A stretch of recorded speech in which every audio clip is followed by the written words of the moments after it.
질문해 보겠습니다. 다른 사람들이 우리에게 피해나 상처를 줄 때 어떻게 반응해야 될까요? 우리가 살다가 보면 우리 자신도 때로 피해나 상처를 주기도 하지만 우리가 다른 사람들로부터 이런저런 피해를 당하기도 하고 또 상처를 우리가 입을 때가 있잖아요. 그때 우리가 어떻게 반응해야 될까요? 어떻게 반응하는 것이 예수님을 구주로 믿는 사람들의 올바른 태도냐 하는 것입니다. 제가 재작년에 금요 예배를 가는 중에 어떤 사람의 차가 갑자기 제 옆으로 뛰어들어가지고 제 옆차를 쳐가지고 제가 상당히 한 2-3m 정도 저 차가 튕겨 나가가지고 오른쪽 옆구리가 완전히 그냥 박살이 났습니다. 그래 그 사람이 이제 자기 잘못을 인정하기에 그럼 서로 우리 보험사에다가 알립시다 그렇게 하더니 좋다고 그러면서 이제 자기도 미안하다 그러고 이제 나는 예배 시간이 너무 급해서 경찰한테 알리지도 않고 그 말만 믿고 이제 헤어졌습니다. 금요 예배를 드린 후에 이제 그 다음날 사고 처리를 하는데 제 차를 친 사람이 자기 잘못이 없다고 발뺌을 한 것입니다. 거짓말을 한 것입니다. 그래서 할 수 없이 내가 100% 완벽한 피해자였습니다. 그런데 제 보험으로 제 차를 수리한 적이 있었습니다. 수리를 하고 났는데 생각할수록 괘씸한 거예요. 생각할수록 보복하고 싶은 마음이 자꾸 이 속에 스물스물 떠오르는 거예요. 그래서 그 보험 중재하는 그 회사에서 너가 만일에 억울하다고 생각하면 보험 중재 회사를 통해서 고소를 하라 그렇게 연락을 받았습니다. 그래서 고소를 할까 하다가 오늘 본문 말씀이 생각이 났습니다. 오늘 읽은 이 본문 말씀이 생각이 났습니다. 그래서 복수하는 것, 고소하는 것을 포기한 적이 있었습니다. 여러분, 이런 상황을 만나게 되면 보통 사람들이 취하는 통상적 원리는 무엇입니까? 보편적으로 사람들이 이런 상황을 만났을 때 어떻게 하는 것이 정상적 반응입니까? 그건 우리가 알듯이 어떤 수단과 방법을 통해서라도 더 크게 보복하거나 더 큰 보상을 받아내는 것입니다. 그렇게 하는 것이 세상 사람들에게는 지극히 정상적 반응이고, 그 다음에 흔히 말하죠, 이성이 똑바로 박힌 사람이라고 인정을 받습니다. 반대로 그렇게 대응하지 않으면 그 사람을 아주 비정상적 사람으로 간주하고 거의 바보 같다고 우리는 취급을 합니다. 그래서 세상 사람들은 자기 자신과 자기 것에 대하여 단 하나도 피해나 상처를 입지 않기 위해서 긴장 속에서 강력한 보호막을 친 채 하루하루를 살아가고 있는 것을 알고 있습니다. 만일 단 하나라도 피해를 당하면 싸움을 일으키고 피해 보상을 위해서 법정에 고소를 하고 법 가지고 장난치는 사람들의 배를 불리는 것을 우리가 잘 보고 있잖아요.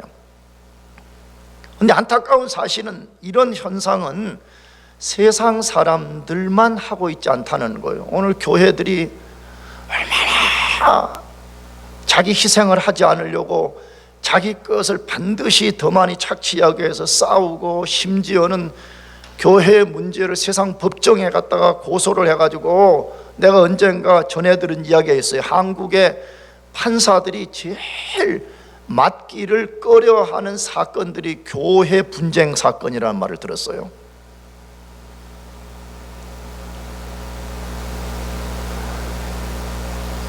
그리스도인은 타인으로부터 개인적 피해나 상처를 받았을 때 어떻게 반응해야 될까요? 이걸 좀 더 지금 마태복음 관점에서 이렇게 질문해 볼 수 있어요. 예수님이 이 땅에 가져오신 천국 속에 들어가 사는 천국 백성들은 이런 일을 당할 때 어떻게 반응하는 것이 성경적 반응이냐 하는 것이에요. 천국의 왕이신 예수님이 어떻게 반응해야 될지를 오늘 본문에서 아주 분명하게 우리에게 말씀하고 있습니다. 그 분명한 말씀이 뭐지요?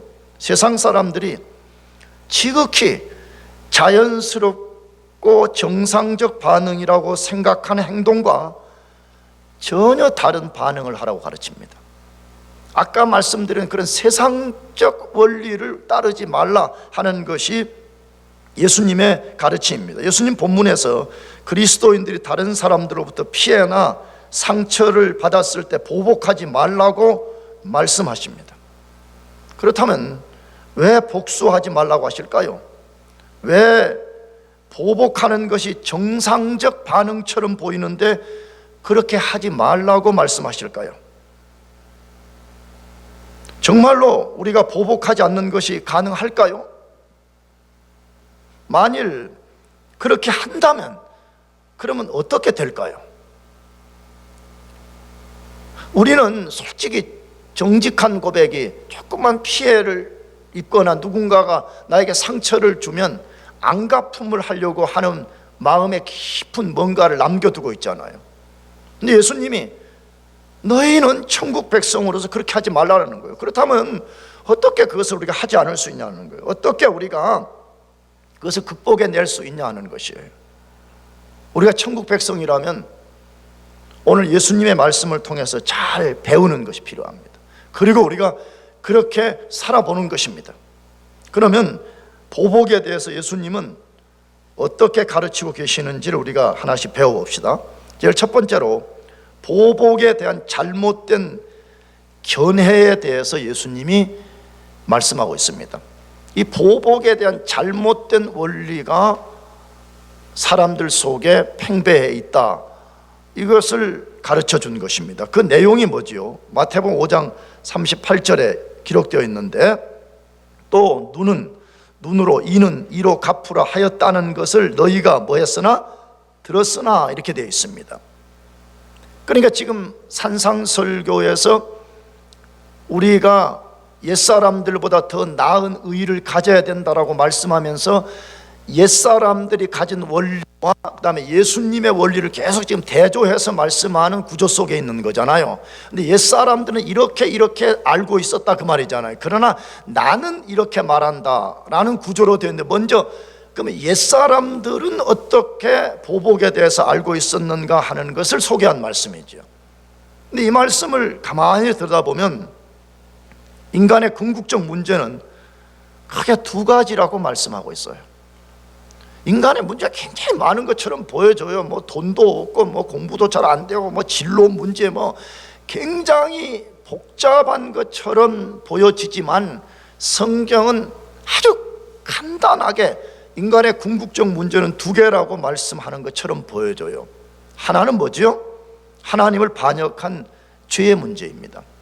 그러니까 인간의 가장 궁극적 문제는 뭐냐? 다시 돈이 없는 것도 아니에요. 먹고 사는 게 없는 것도 아니에요. 공부를 많이 안 하는 것도 아니에요. 직업이 없는 것도 아니에요. 인간이 하나님을 반역하고 그 죄 때문에 하나님을 떠나버리는 것이 가장 큰 문제라고 말해요. 여기서 모든 것이 파생되어 나오는 거니까. 두 번째 문제는 하나님의 말씀을 잘못 해석해서 적용하는 것입니다. 다시 말하면 하나님을 제대로 알지 못하고 하나님의 뜻을 제대로 인간이 파악해내지 못하고 그걸 자기 마음대로 해석해서 적용해서 살아가는 것, 그것이 인류의 가장 큰 두 번째 문제인 것입니다. 어디서 그걸 발견할 수가 있어요? 하나님을 잘 섬긴다고 자랑했던 사람들, 하나님의 선택된 사람들이라고 주장했던 옛사람들, 다시 말하면 율법주의자들인 서기관과 바리새인들도 이 두 가지 문제에 걸렸습니다. 그 중에 하나가 하나님이 모세를 통해 주신 율법의 본래 말씀을 잘못 해석하고 가르치는 것입니다. 이게 유대인들의 치명적인 문제였어요. 하나님이 모세를 통해 준 율법의 본래 뜻, 본래 의도를 정확하게 읽어내지를 못한 거예요. 그래서 그걸 왜곡시켜 버렸기 때문에 자기 자신들도 파멸에 떨어졌고 그 가르침을 받는 사람들도 파멸에 떨어지게 만든 것입니다. 방금 읽은 본문에서 예수님이 그 문제를 지적하고 있습니다. 어떤 문제입니까? 율법주의자들은 개인적 복수를 할 수 있다고 가르쳤습니다. 왜 예수님은 그들의 가르침이 잘못되었다고 하시는데 그들은 그렇게 가르쳤을까요? 예수님은 복수하지 말라 이렇게 분명히 말씀하잖아요. 근데 왜 율법주의자들은 개인적으로 복수할 수 있다라고 가르쳤냐 하는 것이에요. 뭐 때문이라고요? 하나님이 모세를 통해 주신 율법의 본래 뜻을 잘못 해석하고 적용했기 때문인 것입니다. 그렇다면 우리가 해야 되는 작업이 뭐예요? 하나님 모세를 통해서 본래 준 율법의 이 복수에 관한 원래 뜻이 무엇인가를 우리가 알아내야 되고, 그 다음에 율법주의자들이 이것을 어떻게 왜곡시켰는가를 알아내야만이 우리가 예수님의 가르침이 무엇인가가 분명해지게 되는 것입니다. 그러려면 복수에 관한 율법의 본래 말씀, 출애굽기 21장, 레위기 24장, 신명기 19장에 기록되어 있는데 그 중에 가장 대표적인 말씀, 출애굽기 21장 22절에서 25절 말씀을 우리가 같이 읽어보겠습니다. 같이 21장 22절에서 25절까지, 이것이 복수에 관한 율법의 가장 중요한 말씀이에요. 이것이. 그러면 율법에서 먼저 뭐라고 했는지를 주목해서 읽어보자. 주목해서 읽으라고 했어요. 왜? 안 그러면 우리도 바리새인처럼 잘못 해석하게 된다는 것이에요. 자, 그러면 22절부터 같이 읽어봅시다. 같이 시작. 사람이 서로 싸우다가 여인을 쳐서 낙태하게 하였으나 다른 해가 없으면 그 남편의 청구대로 반드시 벌금을 내되 재판장의 판결을 따라 낼 것이니라. 그러나 다른 해가 있으면 값되 생명은 생명으로, 눈은 눈으로, 이는 이로, 손은 손으로, 발은 발로, 된 것은 된 것으로, 상하게 한 것은 상함으로, 때린 것은 때림으로 갚을지니라. 자, 이 법을 흔히 동해보복법이라 그렇게 말해요. 이것을 다시 말하면 너가 상대방이 내 눈 하나를 뽑았다면 나도 상대방의 눈 하나를 똑같이 같이 뽑는 것, 이걸 동해보복법이라 그래요. 그런데 원래 이 법을 주신 이유가 있었어요. 그것은 뭐지요? 범죄자에 대해서 너무 엄격하거나, 다시 말하면 범죄자가 5의 범죄를 저질렀다면 5에 대한 만큼만 처벌을 해야 되는데 5를 넘어서는 처벌을 하지 못하게 하기 위해서, 반대로 너무 관대하지 않도록 5에 대한 죄를 범했다면 5에 대한 정확한 처벌을 해야지 한 2 정도 봐주고 이렇게 하지 않도록 한 것입니다. 자, 그런데 여러분 대답해 봐요. 속으로 이 법이 어디에서 그렇게 사용되라고 했죠? 본문에 어디에서 그렇게 사용되라고 했어요? 힌트 조금. 개인적인 복수에서라고 했어요? 재판장이 하라 그랬어요?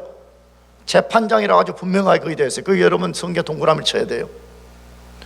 재판장이 법정에서 어떤 사람들의 시시비비를 가리거나 재판을 하게 될 때 재판장이 정확하게 판결을 내릴 때 이 원리를 쓰라, 그렇게 한 것이에요. 그래서 가해자에게는 가해를 입힌 만큼 처벌을 하고 피해자는 피해를 입은 만큼 정당한 보상을 받게 하라는 것입니다. 다시 이 본문이 어디서 사용되라고 명령을 했냐면 재판장이 법을 집행하는 장소에서 공정하게 사용되라, 이렇게 한 것이었습니다. 그런데 율법주의자들이 이 법을 잘못 해석하고 적용해서 개인들이 입은 어떤 피해와 상처에 대해서 보복을 할 수 있다고 가르치는 것입니다. 여러분 얼마나 지금 큰 문제를 야기하게 되는지 이해되겠죠? 이것이 법정에서 이런 아주 공의롭게 이 법이 이런 식으로 사용되라고 했는데, 율법주의에서 이것을 우리 개인들이 피해를 입었을 때 복수를 할 수 있다라고 가르쳐 버리는 거예요. 그러면 결과가 어떻게 되는 것이죠? 끝없는 보복의 연속입니다. 왜 그렇습니까? 인간은 고대나 지금이나 똑같습니다. 절대로 자신이 피해를 입은 만큼 정확하게 보복을 하지 않기 때문입니다. 피해를 입은 사람은 보복을 할 때 그 피해 입은 것에다가 자기 미움, 감정, 온갖 힘을 실어가지고 상대방에게 피해에 대해서 보복을 합니다. 그러면 보복을 당한 사람이 또 어떻게 해요? 아니, 내가 이 정도 했는데 나에게 더 많은 피해를 입혔다 하면 또 다른 감정을 또 싣고 미움을 싣고 힘을 실어가지고 또 다시 복수를 하게 되니까 이 복수가 끝이 나지 않는 것이에요. 나가서 우리가 알지만 고대 근동은 이러한 복수는 유언으로 남겼잖아요. 왜? 이것이 가문에 굉장히 중요한 가문을 지키는 원리였기 때문에 부모가 죽으면서 유언을 하게 되면 자녀들이 평생에 부모의 유언, 보복하는 것을 인생의 제일 목적으로 삼고 하기 때문에 끝도 없는 전쟁, 끝도 없는 보복이 계속되었던 것입니다. 그렇게 되는다면 어떻게 되는 것이? 세상 사람들은 말할 것도 없지만 하나님 나라 백성이라고 불려지는 사람들이 끊임없는 보복 속에 살게 되고, 나가서 천국 속에 있다 할지라도 천국은 깨지고 마는 것입니다. 그래서 예수님이 제일 먼저 보복에 대한 잘못된 견해에 대해서 말씀해 주신 것입니다. 그렇다면 두 번째로 보복에 대해서 예수님이 뭘 가르치냐? 예수님의 뜻, 천국의 왕이시고 이 땅에 새 시대를 가져오신 예수님의 뜻은 무엇인가 하는 것을 우리에게 명확하게 가르쳐 주고 있습니다. 그것이 마태복음 5장 39절에서 42절까지 말씀인데, 제가 한 번 더 읽어보겠습니다. 나는 너희에게 이르노니 악한 자를 대적하지 말라. 누구든지 내 오른편 뺨을 치거든 왼편도 돌려대며 또 너를 고발하여 속옷을 가지고자 하는 자에게 겉옷까지 가지게 하며 또 누구든지 너로 억지로 오리를 가게 하거든 그 사람과 심리를 동행하고 내게 구하는 자에게 주며 내게 꾸고자 하는 자에게 거절하지 말라라고 되어 있습니다. 자, 이 말씀 보면 예수님이 천국의 백성된 그리스도인들이 보복에 대해서 어떤 태도를 가져야 할지 아주 분명하게 말씀하고 있습니다. 뭐라고 했지요? 나는 너희에게 이르노니. 옛사람들은 이렇게 가르치고 잘못 해석하고 잘못 적용하고 그렇지만 나는 너희에게 분명하게 말한다 이거예요. 뭐라고 했어요? 악한 자를 뭐하지 말아라? 대적하지 말라. 악한 자를 대적하지 말라 이렇게 되어 있습니다. 그런데 여기 악한 자라는 이 말은 현재 우리 성경처럼 악한 자라고도 번역해도 되지만 악으로 번역이 가능한 것입니다. 그리고 이 말 속에 문맥이 뭐예요? 지금 보복하는 거 이런 거 다 악이라는 거예요. 그렇기 때문에 개인적 보복이나 심지어 개인적 주권, 개인적 어떤 것을 손에 넣기 위해서 법정에 고소해서 복수하는 것도 하지 말라고 가르치는 것입니다. 물론 그러면 우리 그리스도인들은 모든 피해를 다 감수하고 혹은 어떤 악이 준동을 하는데도 가만히 보고 있으면서 수동적으로 살아가야 됩니까? 그 말 아니지요. 성경은 아주 분명해요. 우리 개인적 어떤 욕구나 이득을 주장하는 것은 가능하면 할 수 있으면 손해보라 그렇게 말해요. 그러나 악이 준동하는 것, 그것은 싸우고 필요하다면 고소하라. 이것이 성경적 가르침인 것입니다. 그러나 다시 개인의 권리를 주장하고 개인적 복수는 하지 말라고 강조해서 말씀하고 있습니다. 그것을 강조하는 원리가 뭐예요? 과장법을 사용하는 것입니다. 무슨 법을 사용한다고요? 과장법. 성경에는 과장법이라는 거 있어요.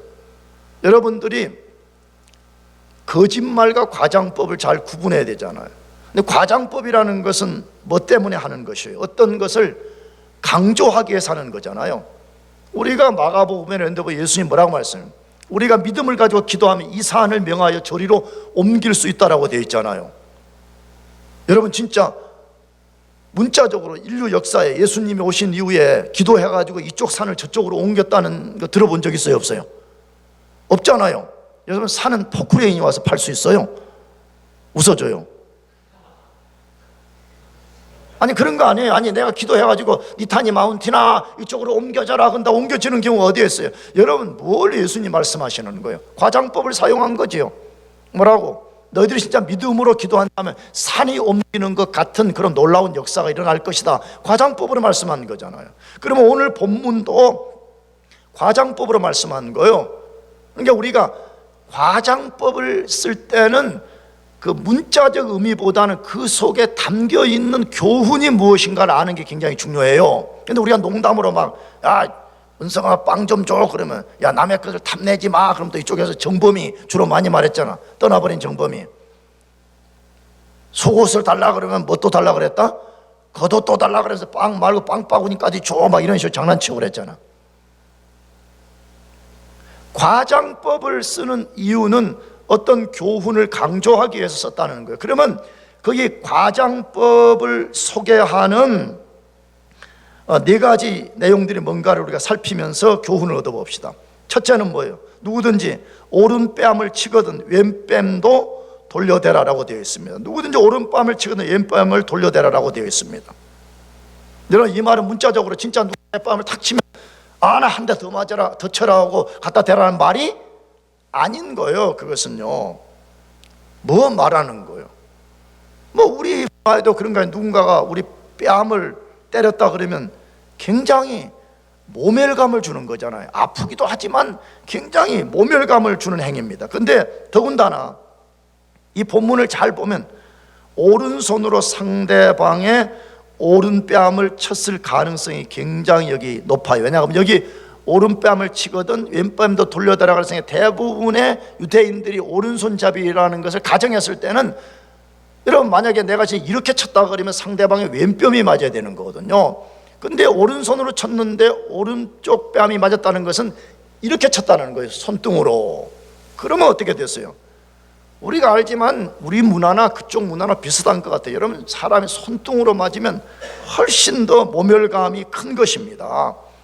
근데 예수님이 뭐라고 말씀해요? 그런 상황에서도 왼뺨을 돌려대라 이 말은 진짜 문자적으로 갖다 또 때려라 이런 말이 아니고 굉장히 모멸감을 당하는 그 상황에서도 개인적으로 복수하거나 대항하지 말라 이걸 가르치는 것이 예수님의 교훈인 것입니다. 잘 봐요. 굉장히 천국의 백성으로 산다는 것이 어떤 것인가가 너무 분명한 거예요. 천국의 백성으로. 여러분 우리는 만약에 이렇게 누군가가 진짜 손등으로 우리 뺨을 탁 이렇게 모멸감을 좀 쳤다 그러면 우리는 어떻게 하겠어요? 거의 막 헤드락 걸고 막 어퍼컷, 라이트훅 다 날릴 거야 아마. 근데 예수님은 그거 하지 말라 이렇게 말씀해요. 그런 모멸감을 받는 속에서도 너가 복수하거나 대항하는 자세를 포기하라. 이게 예수님의 가르침이라는 것이에요. 두 번째로 과장법을 사용한 또 하나의 예는 뭐죠? 또 너를 송사하여 속옷을 가지고 하는 자에게 겉옷까지도 가지게 하며 라고 되어 있습니다. 여러분 이스라엘 사회에서 겉옷은 그 사람의 생명과 같은 것이었습니다. 물론 우리도 그렇겠죠. 우리도 이 옷이 중요하죠. 그러나 예수님 당시에 우리가 알지만 옷이 많지도 않고 옷 하나를 만들려면 굉장한 시간이 걸린 그런 시대였죠. 더군다나 이스라엘 백성들의 겉옷은 여러 용도로 사용되었기 때문에 생명과 같은 것이었습니다. 이스라엘 백성들의 옷은 이렇게 원피스 스타일로 주로 이렇게 된 거잖아요. 그럼 이건 뭐 하는 거예요? 필요할 때는 앞에다가 뭐 곡식 같은 것도 담는 자루도 되고 또 필요하면 이 밑에 깔개도 되는 돗자리도 되고 햇빛이 쨍쨍 내리치면 벗어가지고 이렇게 그늘 차양막도 만들고 이불도 되고 추울 때는 덮고 자고 온갖 용도로 사용되었기 때문에 겉옷은 매우 귀한 것이었습니다. 그래서 출애굽기 22장을 보면 혹시 어떤 사람이 가난해가지고 자기 겉옷을 저당을 잡혀요. 저당을 잡힐 때 저당을 잡은 사람이 반드시 해가 지기 전에 돌려주라 그렇게 돼 있어요. 왜 그래요? 아니 만일에 겉옷이 없으면 그 가난한 사람이 밤에 덮고 잘 이불이 없는 거잖아요 쉽게. 그러니까 저당을 잡힐 때도 해가 지기 전에는 돌려주라 그러니까 얼마나 겉옷이 중요한 소유였는가 하는 것을 암시하는 거예요. 그런데 예수님은 누군가가 송사를 통해서 그냥 겉옷이라고 되어 있잖아요. 그게 분명히 뭘 통해서요? 송사. 내 것을 빼앗기 위해서 법정에다가 고소를 하고 난리 법석을 피는 사람이 나의 속옷을 빼앗으려고 하면 뭐까지 주라 그랬어요? 뭐까지? 겉옷까지 주라 그렇게 말한 거잖아요. 그럼 뭘 말하는 거예요? 나의 겉옷에 비해서 훨씬 싼 속옷을 달라고 할 때 너 더 비싼 것까지도 그가 갖기를 원한다면 줘라 이렇게 말씀하는 거죠. 이건 뭘 말하는 거예요? 희생하라는 거예요. 뭐라고요? 희생하라. 이것이 주님이 과장법을 통해서 우리들에게 가르치는 또 하나의 원리인 것이에요. 세 번째로 과장법의 예가 뭐예요? 또 누구든지 너를 억지로 오리를 가게 하거든 그 사람과 심리를 동행하고라고 되어 있습니다. 무슨 상황에서 이 말씀이 쓰여졌어요? 로마가 이스라엘을 지배하면서 징발 제도를 시행했습니다. 다시 말하면 로마 군인들이 지배하니까 누구든지 이스라엘 사람들을 잡아다가 로마 군인들이 필요한 일을 시킬 수가 있어요. 근데 그 법을 어떻게 정했냐 그러면 오리까지 동행하면서 야, 이 짐 좀 들고 따라와 이렇게 하는 것은 합법적이라는 게, 오리는 보통 한 1000걸음 정도 걸어가는 거 말이에요. 그러니까 로마 군인들이 이스라엘 백성들을 잡아가지고 야, 이리 와, 은성이 이리 와, 이거 스피커 들어 그래가지고 1000걸음까지 강제 노동을 시키게 하는 것은 합법이라는 거예요. 그런데 문제는 이스라엘 백성들이 그런 일을 강요받을 때 매우 기분 나쁜 거죠. 일을 시키는 것도 기분 나쁜데 로마 군인들이 시키니까 매우 혐오스러운 거죠. 그런 상황에서 예수님이 뭐라고 말씀해요? 오리만 가는 것이 아니라 몇 리까지 가라고요? 10리까지 가거라 이 말이야. 오리는 너가 강요에 의해서 할 수 없이 가는 거지만 나머지 오리는 너가 윌링리스를 갖고 너가 더 가줘라 이렇게 말하는 거예요. 뭘 우리에게 가르쳐 주는 것이에요? 너그러움을 보이라는 거예요. 뭘 보여요? 너그러움. 강요에 의해서 오리만 가는 그런 사람이 아니라 오리까지는 너가 강요에 의해서 갔다 할지라도 나머지 더 오리를 가는 것은 그건 너 마음으로 할 수 있는 것이 아니야. 그러니까 너가 너그러움을 보이는 그런 사람이 되라라고 말씀한 것입니다. 마지막은 뭐죠? 내게 구하는 자에게 주며 내게 꾸고자 하는 자에게 거절하지 말라라고 말씀합니다. 뭘 원하시는 거예요? 여러분, 어떤 굉장히 어려움 속에 빠진 사람이 우리에게 어떤 호의를 베풀어 줄 것을 요청할 때 그 호의를 묵살하지 말으라는 거예요. 어떤 사람이 너무 힘들어서 뭔가 좀 도와주세요, 뭔가 좀 구워주세요 이렇게 할 때 우리가 마땅히 호의를 베풀어야 될 그때 우리가 호의를 묵살하면 안 된다 하는 것이 오늘 예수님의 뜻이라는 것이에요. 자, 그러면 이제 예수님의 뜻은 아주 명백합니다. 그러면 마지막 세 번째로 우리가 보복하지 않는 삶의 원리, 혹은 예수님이 가르쳐 주신 이 명백한 뜻을 우리가 어떻게 성취할 수 있는가 하는 것이에요. 내용은 알겠어요. 이런 일을 당할 때 너가 이렇게 하라는 내용은 우리가 이제 분명하게 알겠어요. 어떻게 하는 것이 주의 뜻인지를 우리가 알겠어요. 그런데 문제는 어떻게 그렇게 하는 것이 가능하냐는 것이에요. 어떻게 보복할 상황에서 개인적으로 보복하지 않고 무조건 희생하고 너그러움을 베풀고 호의를 베풀 상황에서 묵살하지 않을 수 있냐는 거예요. 어떻게 가능하냐는 것이에요. 고소하고 싶잖아요. 복수하고 싶잖아요. 호의를 묵살해버리고 싶잖아요. 그런데 어떻게 우리가 그렇게 하지 않고 예수 그리스도의 말씀에 우리가 전적으로 순종할 수 있겠냐 하는 것이에요.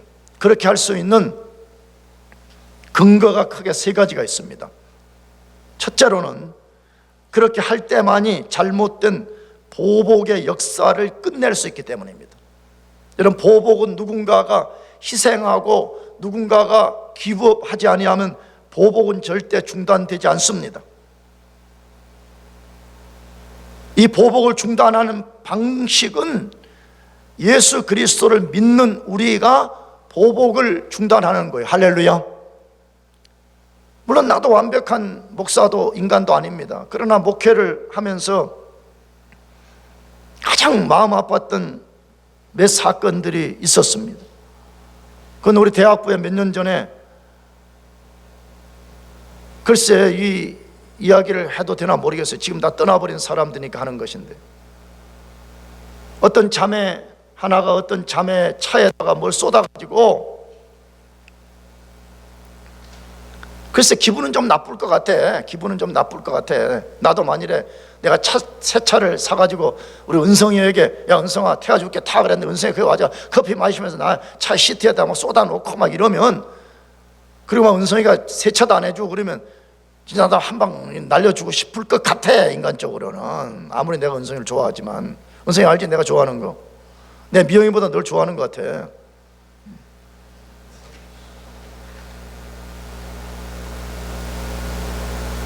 그런데 그 사건이 나가지고 뭐 세차를 해줬니 안 해줬니 이렇게 싸움이 나가지고, 그게 이제 뭐 임원단에서 해결이 안 돼가지고 또 내한테까지 올라와가지고 내가 그 두 당사자를 만나가지고 또 중재를 하는데, 서로 조금 더 양보를 하지 않는 거예요. 조금 더 양보를 하지 않는 거예요. 피해자는 피해자대로, 가해자는 가해자대로 서로 양보를 안 해가지고, 와, 내가 돈만 있으면 차를 하나 사주고 싶더라고. 결국은 그 차를 더럽힌 그 자매가 여러 가지 이유로 상처를 받아가지고 교회를 떠나버렸어요. 그 내가 너무 마음이 아팠어요. 왜냐 그러면 아무리 어린 아이들이지만, 아무리 어려서 인간적으로 이해가 되지만, 예수를 믿는다는 사람이 그거 좀 양보를 못하나? 아니면 반대로 그걸 그냥 가서 그냥 나 같으면 그냥 자존심이 상해서라도 그냥 시트를 이렇게 실내 청소 정도가 아니고 그냥 그 의자 하나를 그냥 다 떼가지고 바꿔줄 것 같아. 그냥 그게 내가 이 교회에서 목회하면서 늘 아픔으로 남아있는 거 하나였어요. 어떻게 보면 별거 아닌 거예요. 그냥 그 차 시트에 뭘 좀 쏟아가지고 뭐 그걸 뭐 청소해줬니 안 해줬니 그런 것 때문에 싸움이 난 거거든요. 그 상황은 별로 큰 게 아니에요. 그런데 내가 왜 마음이 아팠냐 그러면, 야, 우리 그리스도인들이 이 정도도 이해하지 못하느냐, 이 정도도 희생하지 못하느냐, 이 정도도 양보하지 못하냐, 이 생각을 하니까 내가 그동안에 사역한 게 뭐냐는 거예요. 막 그동안에 우리가 기도하고 성경 공부하고 막 전도하고 막, 야, 우리가 세상을 본받지 말자고 내가 소리치고 막 때로 야단치고 성질도 내고 한 게 도대체 이게 뭐냐는 생각이 드니까 자괴감이 드는 거예요. 자괴감이 드는 거예요. 야, 이런 인간들을 내가 그래도 내가 목회를 해야 되나, 이런 생각이 드는 거예요. 내가 뒤에서 말씀드리겠지만 왜 우리가 그렇게 해야 돼요? 우리는 예수 믿는 사람이잖아요.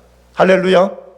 예수 믿는다는 게 도대체 뭐예요? 예수 믿는다는 게 종교만, 기독교를 선택한 그런 건 문제가 아니잖아요. 우리는 이 절망의 세상 속에 예수 그리스도가 가져오신 천국 안에 살고 있는 백성들이잖아요. 그러면 보복하고 싶지요. 안갚음하고 싶지요. 그러나 그럴 때에도 우리가 포기할 줄 알아야 돼. 그게 예수 믿는 거예요. 그래야만이 또 다른 보복이 중단되고 또 다른 전쟁이 중단되는 평화가 진짜 올 수 있기 때문에 그러는 것이에요. 두 번째로, 우리가 어떻게 복수하고 싶은 상황에서 복수를 포기할 수 있어요? 우리는 세상에 속한 사람이 아니라 천국의 백성이기 때문입니다. 우리는 세상에 속한 사람이 아니라 어디에 속한 사람들이라고요? 천국에. 여러분 진짜 예수 믿어서 천국 백성 된 것을 믿습니까? 그러면 우리는 세상에 속한 사람이 아니라고 분명히 성경에서 말해. 갈라디아서는 보게 바울이 뭐라고 말해요? 세상이 자기를 십자가에 못 박았고 자기는 세상을 십자가에 못 박았다, 그렇게 말하잖아요. 우리 이야기잖아요. 우리가 진짜 예수 믿어 구원받았다면 우리는 이제 세상에 대해 죽어버린 존재예요. 세상도 우리 보고 죽었다 그렇게 말하는 거예요. 우리는 세상에 속한 사람이 아니라 천국에 사는 백성들입니다. 누구나 내가 피해를 입고 상처를 입었을 때에 보복하지 않는 것, 인간적 능력으로는 예수님 가르침처럼 우리가 순종할 수 없습니다. 우리가 그 상황에서 예수님 말씀처럼 보복하지 않을 수 있는 것은 우리 하나님의 능력을 힘입고 세상을 살아가는 천국 백성이기 때문에 그 일이 가능해지는 것입니다. 믿습니까? 우리 자연인은 안 돼요. 내 스스로의 힘으로는 그 보복하고 싶은 이 앙가품의 마음과 주먹을 내려놓을 수가 없어요. 그러나 우리는 하나님의 능력을 힘입고 사는 천국 백성이기 때문에 그것이 가능한 것입니다. 잘 생각해보세요. 하나님이 우리를 이 세상 한복판에 살게 하신 이유가 무엇이에요? 뭐 때문에 우리를 더 살게 하시는 거예요? 아니, 그토록 천국이 좋다면 말이에요. 우리를 그냥 예수 믿는 순간에 천국으로 다 데려가실 수도 있음에도 불구하고 왜 우리를 이 고난과 보복이 가득한 이 세상 한복판에 우리를 살게 하시는 것이에요? 뭐 여러 이유가 있지요. 근데 그 중에 오늘 본문과 관련한 뭐라는 거예요? 세상 사람들과 삶의 방식을 달리하면서 세상 사람들에게 하나님이 살아계시고 천국의 백성은 어떻게 살아야 된다는 것을 우리의 삶으로 보여주라는 것 때문에 우리를 더 살게 만드시는 것입니다. 다른 말 하면 뭐예요? 자기 주장하는 것 내려놓으라는 것이에요. 유치하게 그지없어요. 정말 나도 그런 인간이에요. 내가 여러분 볼 때마다 마음이 너무 아파. 유치하게 그지없는 거예요. 자기 주장에서 뭔가 조금 더 이겨먹으려고, 뭔가 조금 더 주장하는 삶을 살라고. 예수님이 그렇게 하지 말라는 거잖아요. 자기 주장하는 세상적 삶이 아니라 십자가 지고 예수님 따르는 제자의 삶을 살라는 것입니다. 다시 말씀드립니다. 우리 스스로의 힘으로는 불가능합니다. 초인적 힘으로만 가능합니다. 그 초인적 힘이라는 게 뭐예요? 성령의 능력입니다. 믿습니까? 성령의 능력을 우리가 힘입을 때만이 우리가 보복하고 싶은 상황에서도 보복의 마음을 우리가 포기하고 우리가 그걸 내려놓을 수 있다는 것이에요. 우리가 진짜 예수 믿어 구원받고 성령을 받은 사람이라면 우리가 성령의 능력을 힘입어서 그것을 할 수 있다는 것이에요. 마지막으로 우리가 그런 삶을 살 수 있는 근거는 무엇이에요? 모든 것을 정확히 심판하고 상 주시는 하나님께 맡길 수 있기 때문입니다. 제일 중요한 가르침이죠. 우리가 어떻게 보복을 내려놓을 수 있냐는, 어떻게 우리가 자기 주장을 하지 않고 희생할 수 있냐는 거예요. 그래서 우리의 모든 것을 알고 계시고 모든 것을 정확하게 심판하시는 그 하나님이 살아계시고 그 하나님을 우리가 신뢰할 수 있기 때문에 그것이 가능하다는 것이에요. 여러분, 하나님은 정말 우리의 모든 것을 알고 계심을 믿습니까? 진짜 믿어요? 하나님은 우리 행위뿐만 아니라 우리 마음의 모든 숨은 동기까지 정확하게 알고 계시는 분입니다. 진짜 우리가 그것을 믿는다면 우리가 그 상황을 하나님께 올려드릴 수 있잖아요. 하나님께 맡길 수 있잖아요. 우리가 심판하지 않고 우리가 보복하지 않고 모든 것을 정확하게 알고 심판하시는 그 하나님께 우리가 그걸 맡겨드리는 게, 하나님 당신이 이것을 해주십시오. 하나님 말씀대로 내가 당신께 맡기오니 하나님 해주십시오. 그럴 때 하나님께서 그 일을 정확하게 해주신다고 말씀해. 어디에서? 로마서 12장 19절에서 21절까지 말씀인데 이건 같이 한번 읽어보겠습니다. 같이 시작. 내 사랑하는 자들아, 갚지 말고 하나님의 진노하심에 맡기라. 기록되었으되 원수 갚는 것이 내게 있으니 내가 갚으리라고 주께서 말씀하시니라. 내 원수가 줄이거든 먹이고 목마르거든 마시게 하라. 그리함으로 내가 숯불을 그 머리에 쌓아 놓으리라. 악에게 지지 말고 선으로 악을 이기라. 아주 분명합니다. 하나님 뭐라고 말씀을 하셨어요? 원수 갚는 것이 누구에게 있대요? 대답해요. 누구에게 있다 그래요? 하나님 자신, 나에게 있다고 말하잖아요. 원수 갚는 너희에게 있다고 말하잖아요. 원수 갚는 것이 내게 있으니 내가 갚을 것이라고 말씀해요. 우리에게 뭘 요구하는 거예요? 그런 원수 갚을 일이 있거나 보복할 일이 있을 때 너희가 그것을 하려고 하지 말고 그 문제를 전적으로 나 하나님께 맡기라, 그 말이잖아요. 왜 우리가 못 맡기는 거예요? 왜 우리가 보복하려고 그러는 거예요? 하나님을 안 믿는 거지. 하나님을 신뢰하지 않는 거죠. 하나님 모든 걸 정확하게 아시고 모든 것을 정확하게 심판하신다는 걸 안 믿기 때문에 우리가 하려기 때문에 끊임없는 보복의 삶, 끊임없는 미움의 삶, 그 미움이 계속 순환적으로 이어지는 이 삶을 중단하지 못하는 거잖아요. 오늘 성경에 분명히 말씀합니다. 뭐라고? 원수 갚는 것이 내게 있으니 내가 갚을 것이라고 말씀합니다. 어떤 사람이 보복의 삶을 중단할 수가 있어요? 하나님을 믿고 하나님께 맡기는 사람이 할 수가 있습니다. 할렐루야. 그렇게 해보세요. 이게 결코 그렇게 쉬운 것은 아니에요. 왜? 우리가 그렇게 하는 순간에 바로 하나님이 그의 강력한 주먹으로서 나의 상처 준 사람을 한 방 먹여주면 되겠는데, 어떤 때 보면 하나님이 내 문제를 전혀 모르시는 것처럼 비춰질 때가 있어요. 그럼 막 안달이 나기 시작하는 거죠. 근데 하나님은요, 진짜 살아계시고 진짜 이 말씀대로 심판을 하시는 분이에요. 나는 이 교회에서 13년째 목회를 하면서 나도 왜 어려움이 없었겠어요? 말로 다 할 수 없는 어려움을 겪어가지고 우리 집사람하고 내하고 둘이 일주일 동안 거의 잠을 못 잔 적도 있었어요. 너무 고통스러운 일들이 벌어져가지고. 근데 그때 진짜 마음속으로는 막 보복하고 싶은 생각이 너무 드는 거예요. 왜? 그 사람은 나를 오해하고 나쁘게 여기고 그렇게 말하면 나는 그런 게 아니었기 때문에 그걸 가서 다 까발리고 싶은 거예요. 근데 하나님께 기도만 했어요.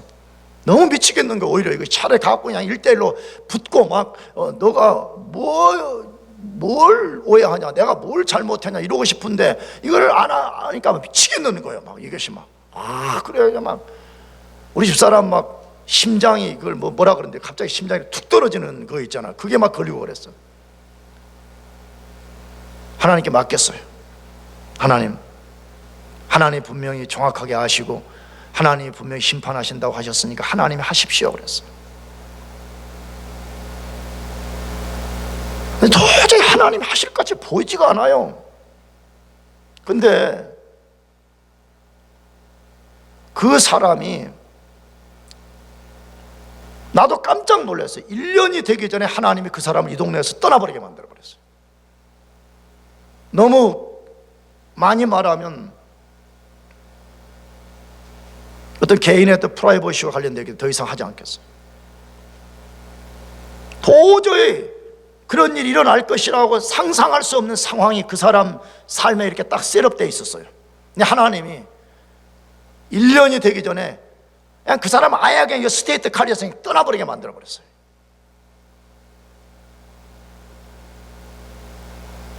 그래서 이런 이야기를 조심스러워요. 잘못하면 목사님이 성도들을 이렇게 겁을 줘가지고 순종하게 만들려는구나, 이렇게 되면 이게 안 되는 거예요. 이건 잘못된 거거든요. 그러나 실제 사실을 말하는 거예요. 내가 이렇게 좀 강하게 도전하고 말하니까 나를 모르는 사람들은 처음에 오면 굉장히 오해를 많이 해요. 목사님 맨날 우리 야단만 친다고. 그런 게 아니에요. 물론 야단 칠 때도 있지만 굉장히 열정으로 난 하는 거거든. 열정으로. 좀 웃지도 않고 설교할 때만 좀 3분 정도 설교하고 또 한 번씩 이래줘야 되는데 이거 안 하니까 나는 막 그러니까 사람들이 목사님 화나가 좀 해서 그래가지고 수년 전에 또 어떤 또 박사과정에 어떤 한 부부가 막 뒤에서 뭐 또 어쩌고 저쩌고 목사님 욕하고 다니고 막 난리 법석을 또 핀다는 이야기가 또 귀에 들어왔어. 그래서 그냥 아무 말 안 했어. 그냥. 왜냐 그러면 뭐 나는 그래, 나는 완벽한 목사는 아니지만 나는 그렇게 뭐 나쁜 짓 하고 막 남을 막 매니플레이트하고 나는 그런 거 잘 못해요. 그래서 하나님께 그냥 기도만 하고 있었어요. 그런데 어느 날 그 형제가 나한테 전화를 했어요. 목사님 제가 좀 찾아뵈도 되겠습니까? 그래서 오라고. 그래 왔는데 그 형제가 이 입이 완전히 돌아가 버렸어요. 입이 완전히 이게 확 돌아가 버렸어요. 그래서 그가 깨달았다 그러더라고. 목사님 우리 집 와갖고 거실에, 지금 집 말고 그 전에 살던 집에 거실에서 나한테 무릎을 꿇고 용서를 구했어요. 목사님 제가 뒤에서 목사님 욕하고 다니고 그렇게 하다가 저 입이 돌아가 버렸습니다. 제가 워싱턴 DC나 필라델피아에 침 맞고 이렇게 다녀도 해결이 되지 않아서 제가 깨달았습니다. 목사님 제가 잘못한 걸 용서해 주십시오. 당연히 용서하는 거지, 그렇잖아. 당연히 용서하는 거잖아. 그래서 서로 용서하고 기도하고, 그때 하나님도 우리의 모습을 기쁘게 여기시고 그 형제를 깨끗하게 치료한 적이 있습니다. 여러분, 하나님은 정확하게 알고 계시고요, 우리가 그래서 하나님께 맡길 때 오늘 말씀과 같이 원수 갚는 것이 누구에 있다고요? 내게 있다고. 내가 할 것이다라는 거예요. 여러분, 우리가 만약에 그렇게 하면요, 나가서 하나님 우리에게 상을 주신다고 말해요. 뭘 주신다고요? 상을. 우리가 인내하고 참고 하나님만이 나의 심판주이십니다 하고 그걸 맡기면 하나님이 심판해 주실 분 마지막에 우리에게 상을 주신다고 되어 있어요. 어디에서? 마태복음 5장 12절 상반절 마지막 같이 읽어보겠습니다. 시작. 기뻐하고 즐거워하라, 너희 상이 큼이라. 기뻐하고 즐거워하라, 하늘에서 너희 상이 큼이라라고 되어 있습니다. 보복을 중단하게 되면 그것을 하는 게 쉬운 것은 아니에요. 그러나 우리가 하나님께 맡기고 끝까지 인내하면 하나님이 심판해 주실 뿐만 아니라 우리에게 상을 베풀어 주신다고 약속하고 있습니다. 그러므로 오늘부터 우리가 작은 일에서라도 안가품을 갖고 보복하고 복수하려는 마음 내려놓고 우리가 예수님 말씀처럼 희생하고 우리가 너그러움을 갖고 우리가 호의를 베푸는 것을 묵살하지 말고 예수님 말씀 따라 사는 우리 모두가 되기를 축복합니다. 기도하겠습니다. 우리 같이